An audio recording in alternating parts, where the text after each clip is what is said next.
Snow burned his lungs as he stepped out of the black sedan, the kind of cold that makes even expensive wool coats feel like lies. And that was when he saw her huddled against the concrete wall with her knees pulled to her chest, hair frozen into damp strings, eyes hollow in a way no child's eyes should ever be. For a split second, he almost looked away, because that is what people do when the world presents them with pain they didn't schedule into their lives. And maybe you've done that too. Maybe you've walked past someone and told yourself you couldn't save everyone. But what if that someone had been standing between life and death? And what if your choice mattered more than you knew? Jonathan Reeves was known across Chicago as a ruthless, brilliant CEO. A single father who built a logistics empire after his wife died of cancer. The kind of man who controlled chaos in boardrooms and numbers on glowing screens. That night, though, control slipped through his fingers as his 6-year-old daughter, Hannah, tugged at his sleeve from the backseat. Her small face pressed against the window, pointing at the girl on the sidewalk as snow dusted her eyelashes. Jonathan felt irritation first, then guilt, then something deeper and older, a memory of being poor once, before success had built walls around his heart. The girl by the wall couldn't have been more than 16, wearing a torn sweatshirt that did nothing to stop the wind, arms wrapped around herself as if she were trying to disappear into her own bones. If this were you, what would you do in that moment, when help costs nothing but attention, and indifference costs someone everything? Jonathan told himself he would just check, just make sure she was alive, just be responsible. But the truth was he couldn't shake the image of his daughter's finger pointing, the unspoken plea in her eyes. Up close, the girl smelled of cold rain and old fear, her lips blue, her hands trembling so hard it looked painful. Her name, he later learned, was Rachel Morgan, a runaway from Indiana who had been sleeping on buses and under bridges, surviving on kindnesses that rarely came. Jonathan did not take her home, not immediately, because real life is never that simple. He called an emergency shelter, waited with her until help arrived, wrapped his coat around her shoulders even though he shivered in his dress shirt, and left behind a business card she barely understood the value of. That should have been the end of it, a good deed filed away in memory, but something about Rachel stayed with him, the way her eyes never quite trusted warmth, the way she flinched when sirens passed.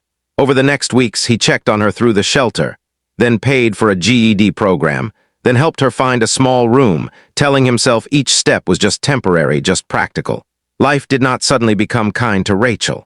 She struggled with nightmares, with the humiliation of wearing donated clothes, with the ache of being unwanted for so long that love felt suspicious.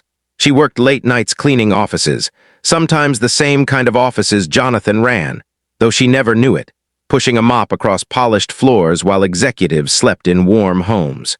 There were days she nearly quit, days she stared at the snow through bus windows and wondered if it would have been easier to disappear that first night. But she kept going, one exhausted step at a time, because someone had once stopped and looked at her like she mattered. Years passed the way they always do, quietly and all at once. Jonathan watched Hannah grow into a thoughtful teenager, her compassion fierce, her questions about the world sharper than he expected. He remained a single father, still successful, still lonely in ways money never touched. He donated to charities, sponsored programs, told himself he was doing good, but part of him always wondered if he had done enough that night, if Rachel had truly been saved or merely delayed from another fall. Rachel, meanwhile, clawed her way forward. She earned her GED, then a scholarship to a small university in Wisconsin, studying social work because she understood pain in a way textbooks never could. She learned how systems failed people, how one missed payment or one bad night could unravel a life, and she carried her past like a scar that ached in cold weather but no longer bled. There were moments of anger, moments of grief, moments when she cried alone in dorm bathrooms, but there were also moments of pride, moments when she realized she was no longer surviving but becoming.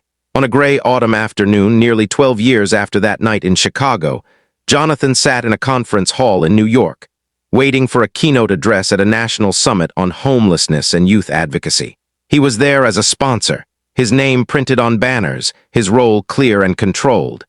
He barely listened as the moderator introduced the final speaker, a young woman whose work had transformed outreach programs across multiple states.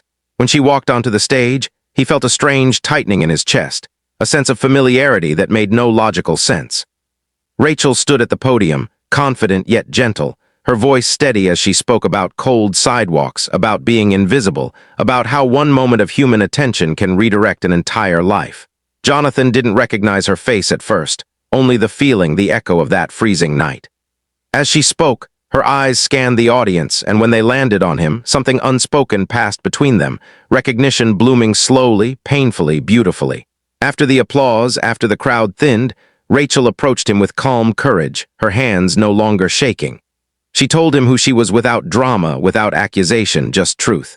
Jonathan felt his composure crack as he realized the scope of what had grown from a single choice he almost didn't make. He saw not the girl he rescued, but the woman she had become, and the weight of it left him breathless. If someone had told you that a moment of kindness could ripple this far, would you believe it? Or would you still hurry past, convincing yourself your life was too full to stop? Jonathan went home that night and hugged Hannah longer than usual, thinking of the millions of moments people never see, the futures shaped by decisions that feel small at the time.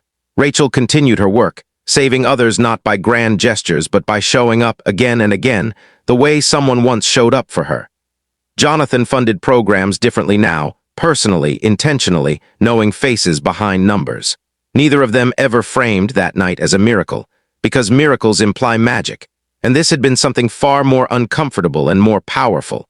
A choice made in the cold by a man and a child who refused to look away. Before this story ends, take a moment and tell us in the comments what part of this journey moved you the most, because your voice matters more than you think. And if this story truly touched your heart, gently reminded you of kindness, regret, hope, or second chances, please like, share, comment, and subscribe, so more stories like this can reach the people who might need them most.